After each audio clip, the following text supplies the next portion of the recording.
the point? Great. I want a quiet day tomorrow, please. I want a quiet edit. I was going to put a time limit on today's interview, to be honest, about 20 minutes or something. Okay, well, that's it. Done. Finished. Yeah.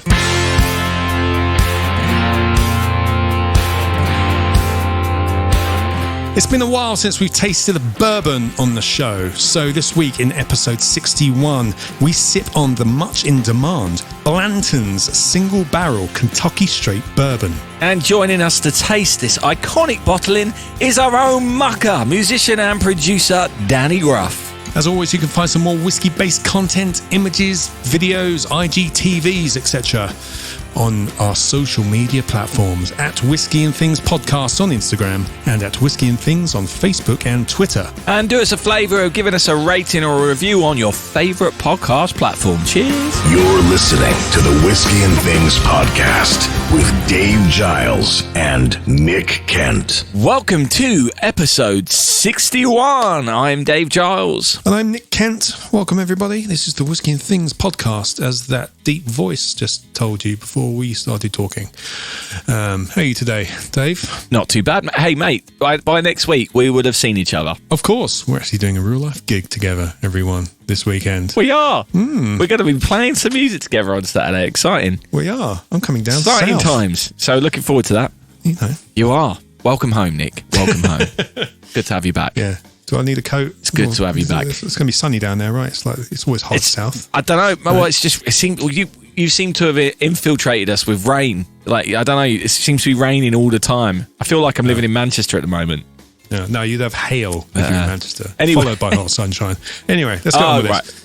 Yeah, shall we? Right, so this week we are being joined by our very good friend Danny Gruff, who you may remember, or you probably didn't because no one listened to that episode. It's still our least listened to episode 5, but we're giving him another chance. So let's crack on, shall we, Nick, and get talking to our good friend, music producer and singer-songwriter Danny Gruff / Danny Beck.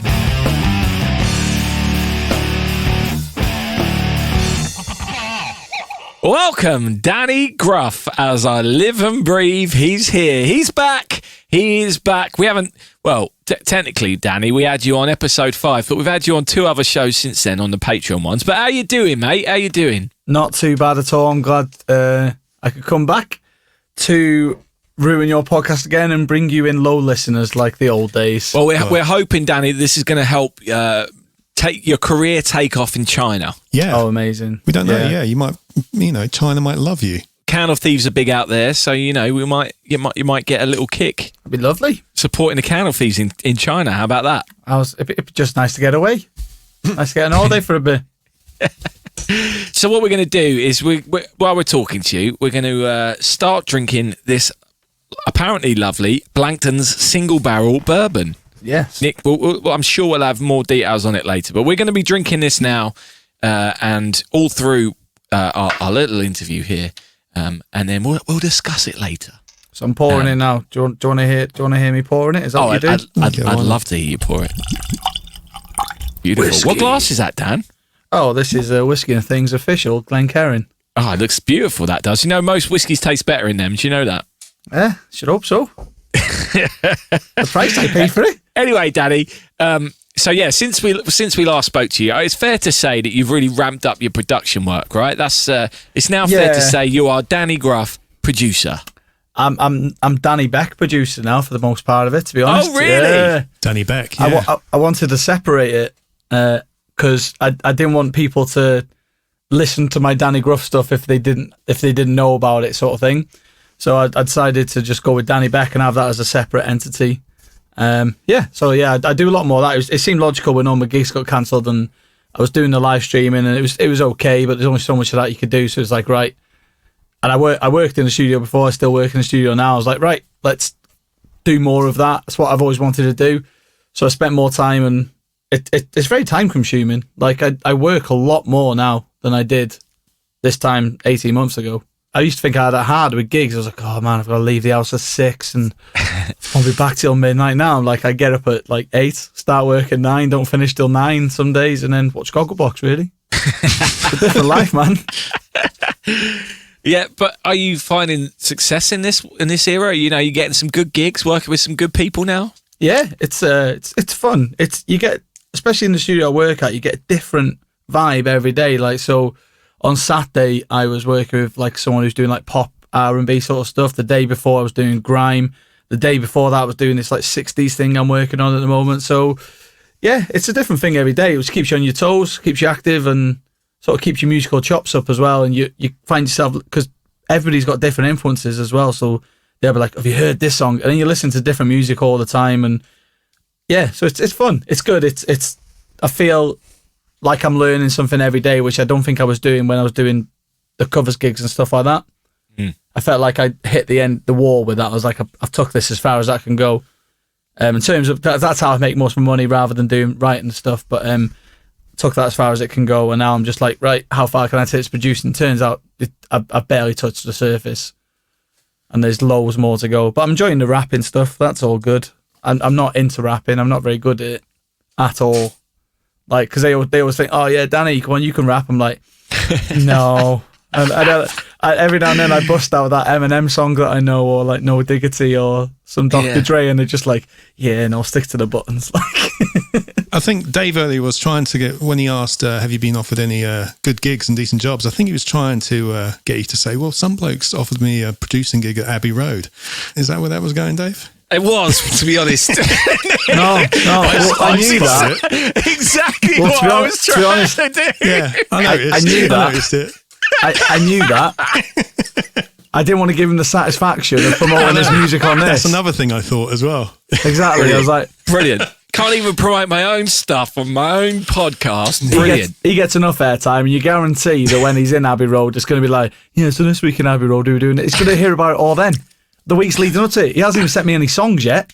Well, I can't afford you yet. That's why I'm trying to get people to talk about it. If you would like Danny to be my producer at Abbey Road, stream my songs. He wants to do a rap album. I want to do a rap album. Whiskey? So, obviously, my experience of producers, Danny, in the studio is they love a whiskey. So, have you been drinking any different whiskies recently? I got well into it because I've been trying to give up beer on account of me putting on so much weight over the last year. So I'm trying to get to spirits and stuff. But I bought a bottle of that Westland American. Is it American Oak? Is that the actual term, Nick? Yeah. You've got a bottle there. It is the one. The American Oak, American single malt, yes. Yeah, Nick's been my bubble buddy throughout lockdown. And I was around his house one night and he poured that. I was like, that is like the nicest whiskey I remember having ever. And then 3 days later, get a knock on the door, Amazon delivery. Oh no, 65 quid. I was like, oh, right. Yeah. And I enjoyed it. And I've got actually this one here as well, which a singleton, just a singleton, Luscious Nectar, 12-year-old. If for the people on Patreon, they can see that, which I got for like 20 quid or 25 quid from Tesco. It was on offer the other week.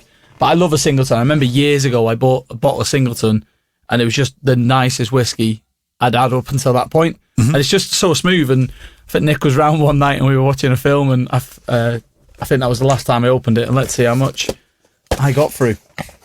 Yeah, oh yeah, look at that. Is that the time when we were doing the Redbreast 12 as well? Yeah. I was very hungover the next day. Look at that. It's just very nice, and I quite like smooth whiskies, which some people might think is a bit bland. Like, I'm not massively into like peaty whiskies and stuff like that, because they make the hangover worse, man. You think? Yeah, just because I can taste it all the next day, and if I'm in the studio or something like that, I know someone else can smell it on my breath. Really? They can probably smell it with whiskey, yeah. But I've never noticed that. Yeah, was not with the Octomore. I know, like that they'd smell that from like Leeds. If you were drinking that here. Have you smelt it?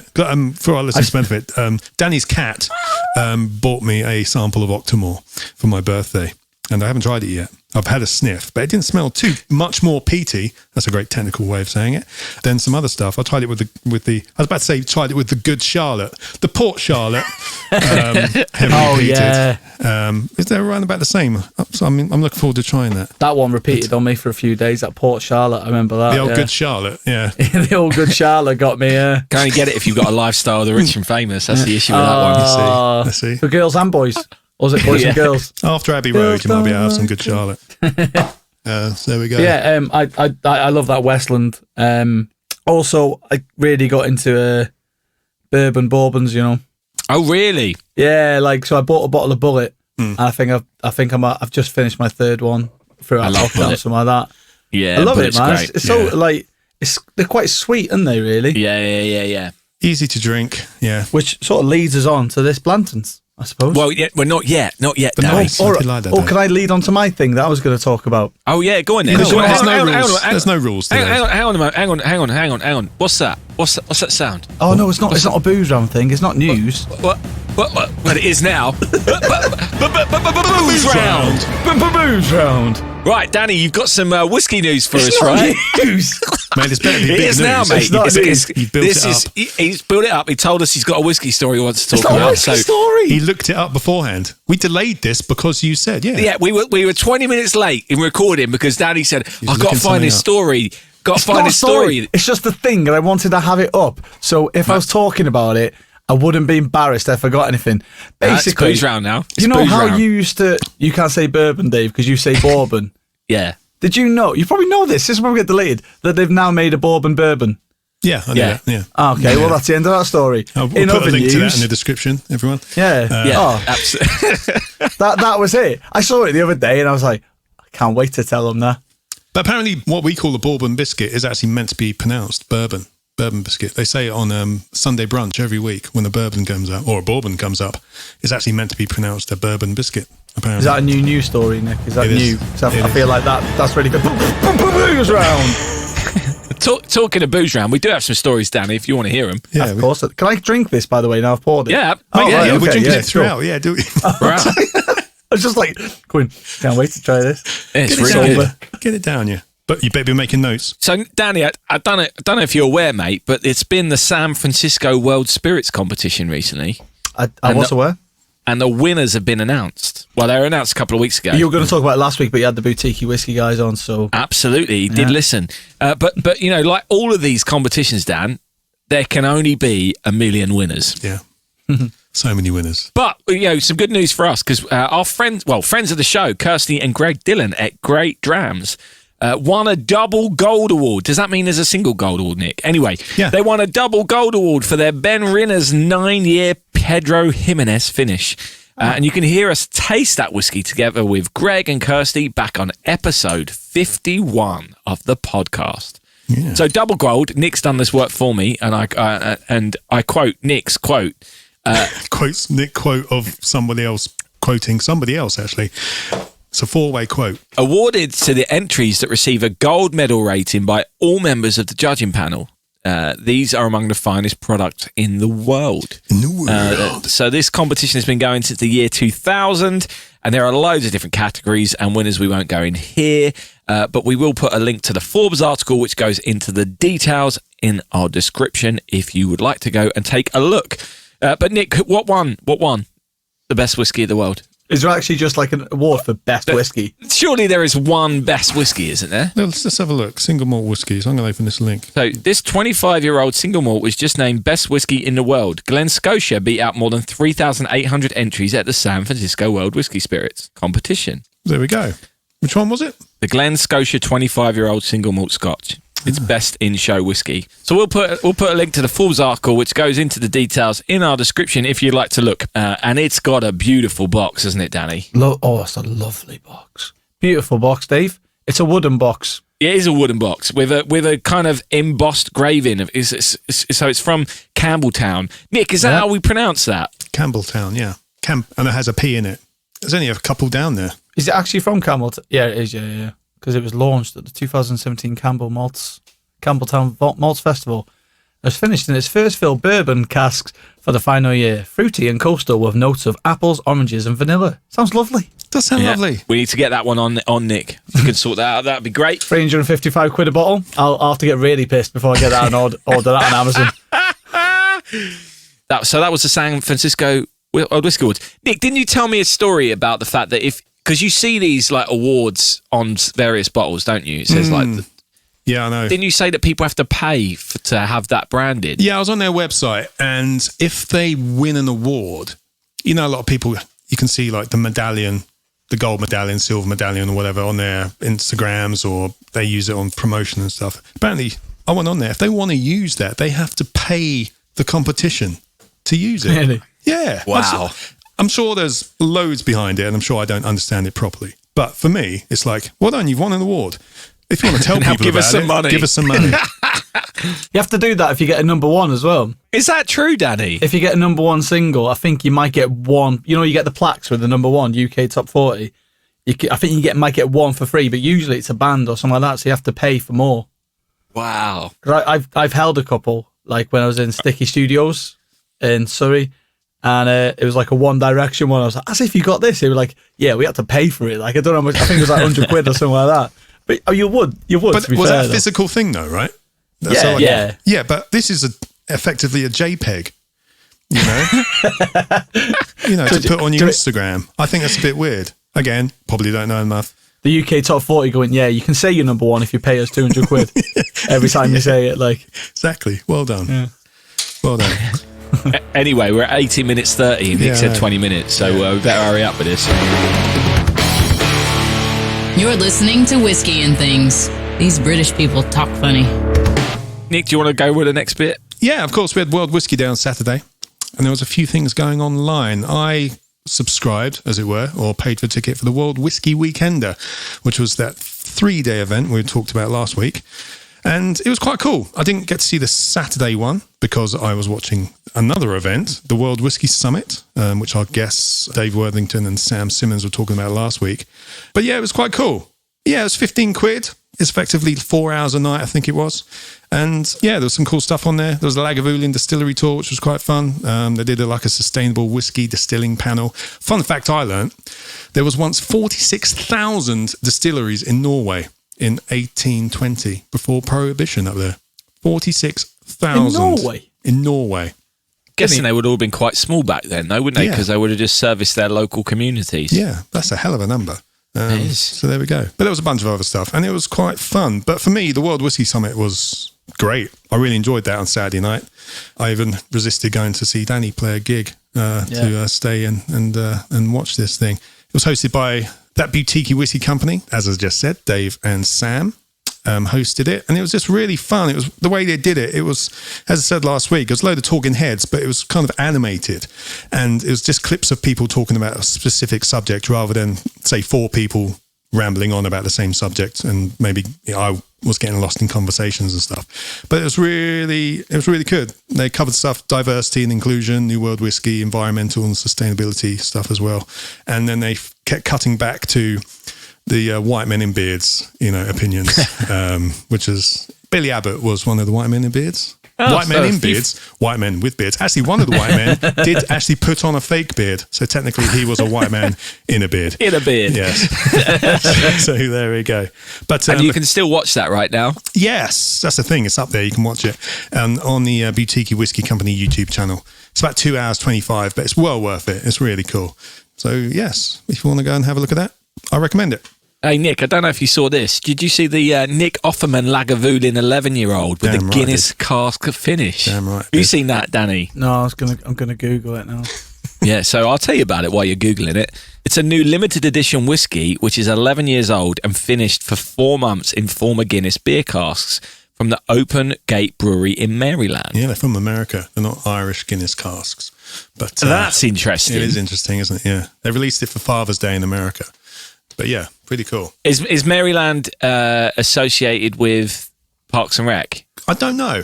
I wondered if that was an obvious tie in there, but maybe not. Anyway, the distillery, so this is a quote, the distillery says that it offers a glorious adventure in sweet peat by combining the intense peat and charred wood notes of Lagavulin with roasted coffee, dark chocolate and sweet caramel notes from the Guinness casks. So, it's going to cost about $80 to $100 in the States, depending on availability. But, for a bottle of Lagavulin, that's probably par for the course, isn't it? Has he done this before, Nick Offerman? Yeah, he's had an 11-year out before, yeah. But also, I reached out to Lagavulin on Instagram and asked them about the UK availability, and it's coming out on the 1st of July in the UK, everyone. Oh, no. Oh, some broadcast journalism there from Nick Kent. Yes. I drunkenly left them a comment on Instagram and they replied. That's how it always works. Yeah. So there we go. Boozeround. Oh, Yeah. Boozeround. Right. Boozeround. Where does that come from, that sting? Great Boozeround. Nick made it. Did you make it? Yeah. Yeah, he spent 10 minutes making it. I gave You myself just a get like 10 an orchestra hit and just go. Bow, bow, bow, bow, bow, bow, bow, bow. I don't know. No, I just tried to imagine a great news theme, and that's what came out. Good. There's American news themes. It's good. Well done. Thanks, mate. I've got an album coming up in Abbey Road if you want to engineer it. And, Oh, really? Oh, okay. Yeah. I've got like an unlimited budget apparently because he just keeps raising money. Well, the thing yeah. is, I've got like a photography job during that week, I think, photography and video. But if really? you want to pay me more money, then I can happily Yeah, come in and Oh, do sound, that. I'm chucking money on it. Money on it. Cool, Fantastic. cool. Sounds like a good project. Nah, it's one of those useless ones where he's got more money than sense. How much do you 20 grand a day? Easy. Don't worry about it. Small change. Sounds like fun. And working in that studio as well. I mean, that's just a dream come true, isn't it, Danny? Well, it depends on the songs, really, doesn't it? As long as the songs are good. It doesn't matter where you are. I'll tell you what, just cut. I'm going to say something and then just cut and paste this wherever you need it. Right. I'm really excited to work in Abbey Road with Dave Giles. Wherever you need that, let me know. Let me know. I'll chuck it in. No, I am really excited, obviously. Just a bit nerve-wracking, It's going to be ace, isn't it? Could be good fun. How have we got back onto this? I want to talk about the whiskey now. I don't know, but I need to do loads of research before I go, so I'm not nervous when I get there. That's my thing. Yeah. My original plan was we wouldn't go in there until the day we first record. But I think we're going to have to try and get in there before to try and get rid of some of the tourist stuff and being overwhelmed by being in that room. I don't think so. I think we just set ground rules because we'll discover stuff as you go along. You can't go in and go, John Lennon sat on this step. There's always downtime in the studio, isn't it? Do you know what I mean? Someone's doing drums, you go and look at the tapes. Do you know what I mean? That's McCartney's chewing gum stuck on the wall. Yeah. But yeah, so I've hired us a house for January. That's good fun. It's only 10 minutes walk or 10 minutes drive, rather, from the studio, which is nice. So we'll have a good time. Maybe we'll record Thanks, Dave. an episode of the podcast there, Nick. Maybe, yeah. If you do, can you do it in separate rooms? Because I never want this podcast to ever be in the same room. No. I find it really funny that you've never done an episode face to face. We kind of did some of the first episode. Yeah, there's it's like a hard bits edit. of episode It's a hard one. edit. I can't cut things out easy. There's so much spill. We actually have to be good at it. Polish a turd afterwards. Whiskey bots, roll out. We've been drinking this whiskey, so I think we should now talk about it. So I think we should. This week's whiskey. Blanton's single barrel Kentucky straight bourbon.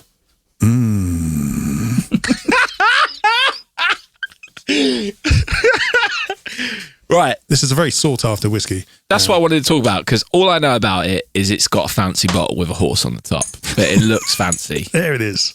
Yes. It doesn't look like a whiskey bottle. That looks a bit like it's a cross between a grenade and some kind of perfume container from Tudor times that you see like Queen Elizabeth holding in portraits. Maybe it is Blanton she's holding.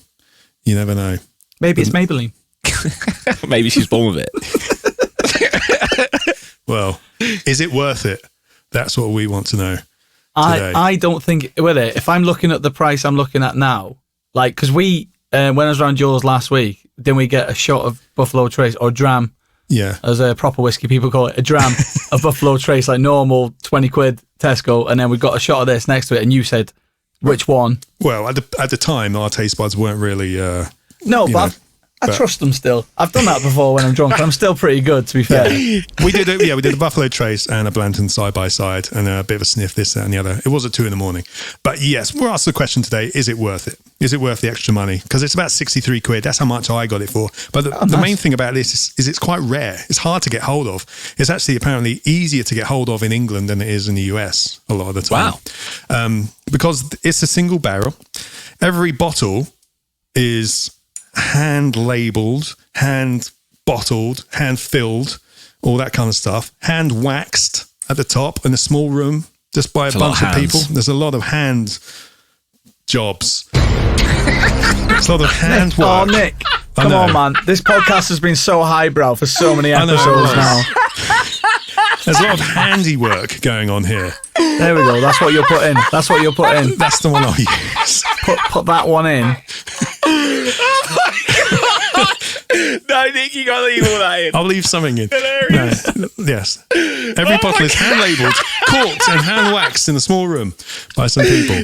And you were mentioning the cork stopper with a horse on top. Nick, may I intervene here? You may intervene, Daniel. I believe those cork stoppers are collectible, and there's like 5 of them, is there?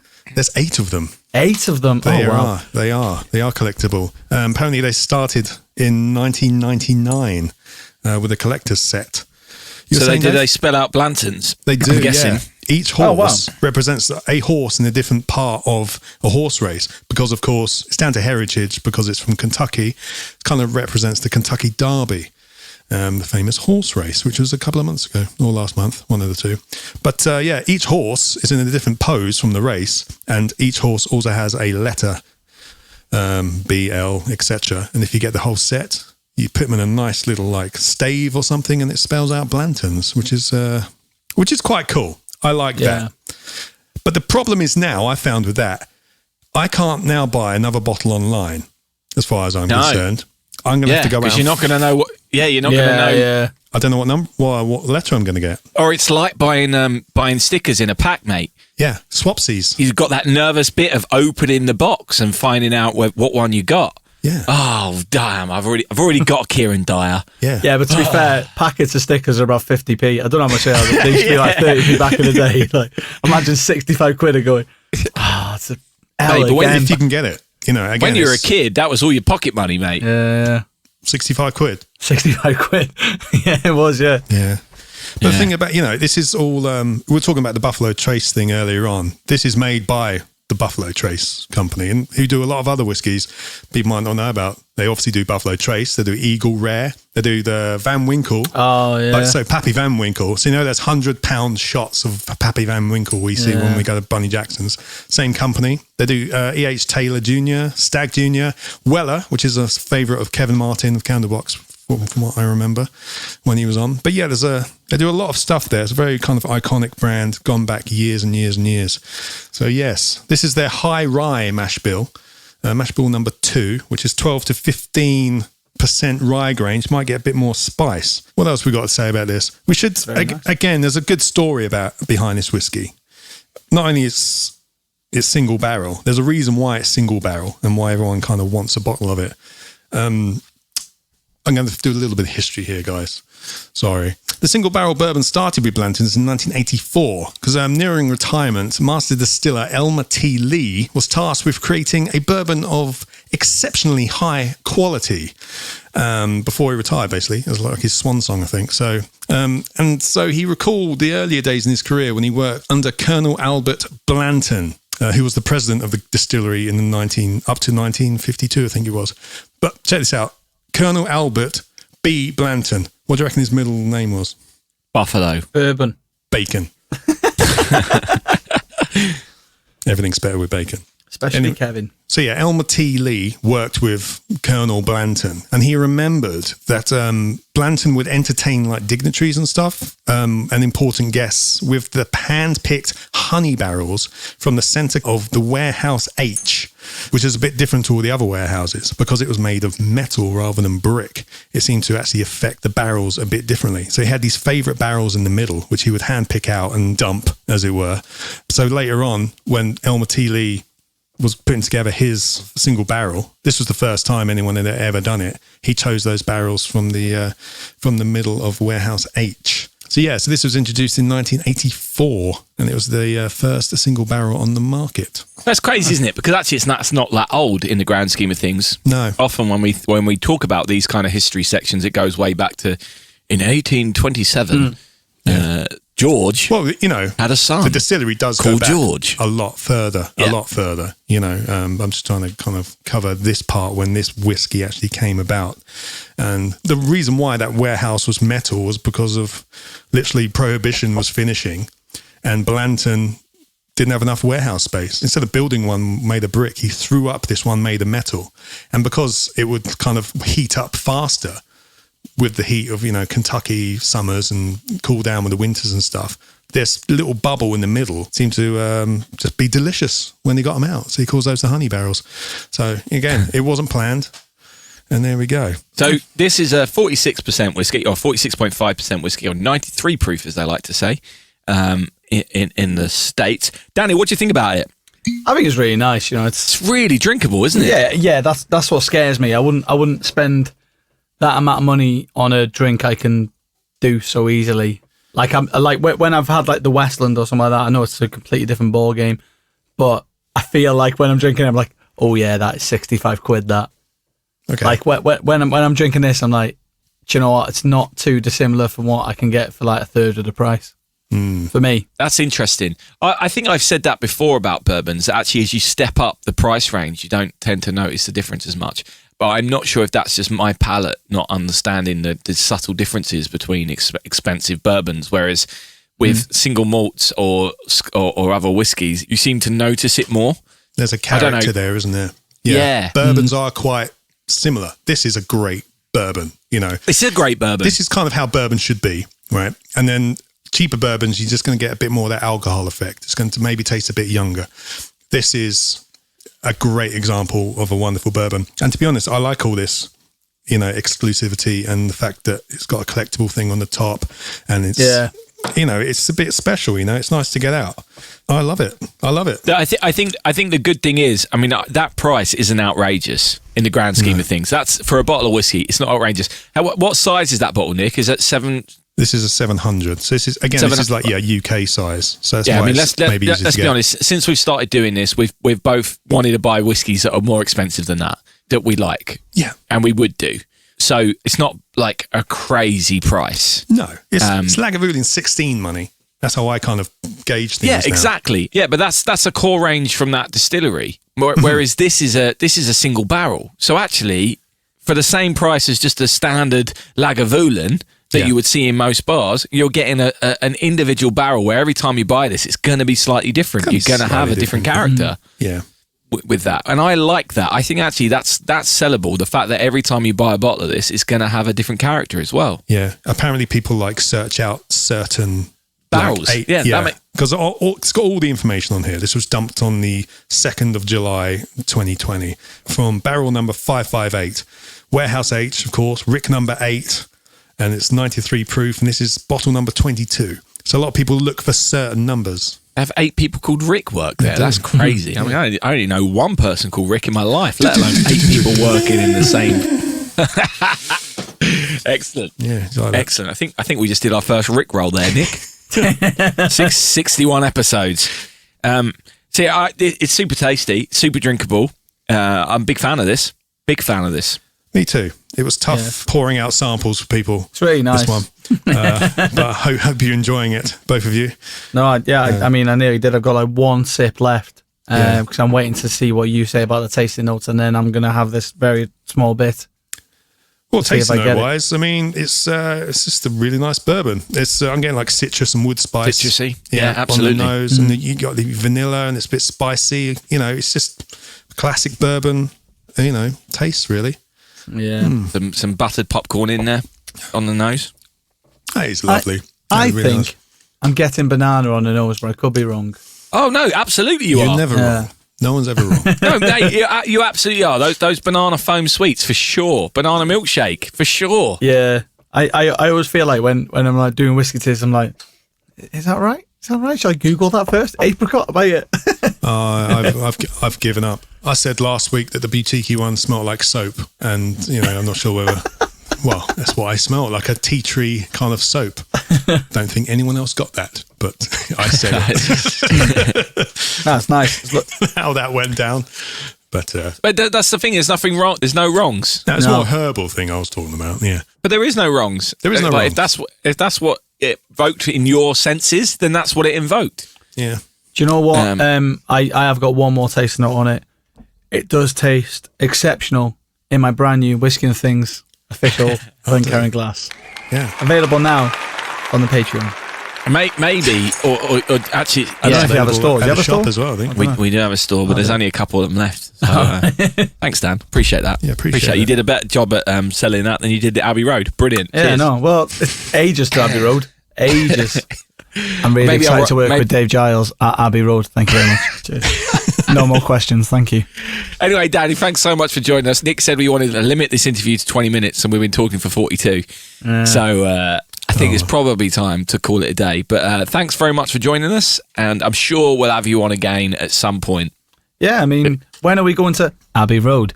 It's January, isn't it? So Yeah, it is.